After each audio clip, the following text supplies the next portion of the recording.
কুয়েতে ট্রাফিক আইন বরাবরই কঠোর। এবার সড়কে নিরাপত্তা নিশ্চিত করতে নতুন নির্দেশনা জারি করেছে দেশটির স্বরাষ্ট্র মন্ত্রণালয়। এতে বলা হয়েছে, সিগন্যালে দাঁড়িয়ে থাকার সময়ও মোবাইল ফোন ব্যবহার করতে পারবেন না চালকরা। কুয়েতের স্বরাষ্ট্র মন্ত্রণালয়ের নিরাপত্তা মিডিয়া বিভাগের পরিচালক কর্নেল উসমান আল গারিব জানিয়েছেন, গাড়ি চলার সময় কিংবা থেমে থাকা অবস্থায় চালকের মনোযোগ সবসময় স্ট্যান্ডিংয়ে থাকা জরুরি।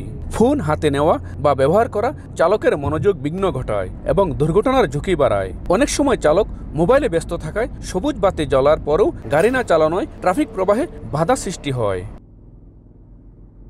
কুয়েতের ট্রাফিক বিভাগ জানিয়েছে, আধুনিক নজরদারি ক্যামেরা ও কেন্দ্রীয় নিয়ন্ত্রণ কক্ষের মাধ্যমে 24 ঘন্টা চৌরাস্তা ও গুরুত্বপূর্ণ সড়কগুলো পর্যবেক্ষণ করা হচ্ছে। নিয়ম লঙ্ঘনের ভিডিও রেকর্ড করে সঙ্গে সঙ্গে জরিমানা কার্যকর করা হচ্ছে। নতুন এই নিয়ম ভঙ্গ হলে 70 দিনার, যা বাংলাদেশি মুদ্রায় 30,000 টাকা জরিমানা করা হবে।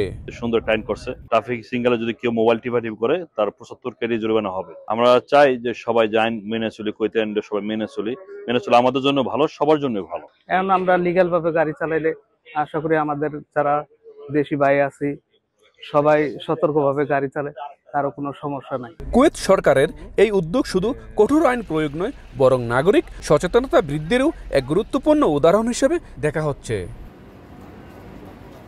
মোবাইল ফোনের প্রতি অতিরিক্ত নির্ভরতা এখন সড়ক নিরাপত্তার জন্য বড় হুমকি। মাত্র কয়েক সেকেন্ডের অমনোযোগ হতে পারে প্রাণঘাতী দুর্ঘটনার কারণ। সংশ্লিষ্টদের অনুরোধ, মোবাইল ফোন নয়, মনোযোগ রাখুন নিরাপদ গন্তব্যে। কুয়েত থেকে মঈন সুমন, সময় সংবাদ।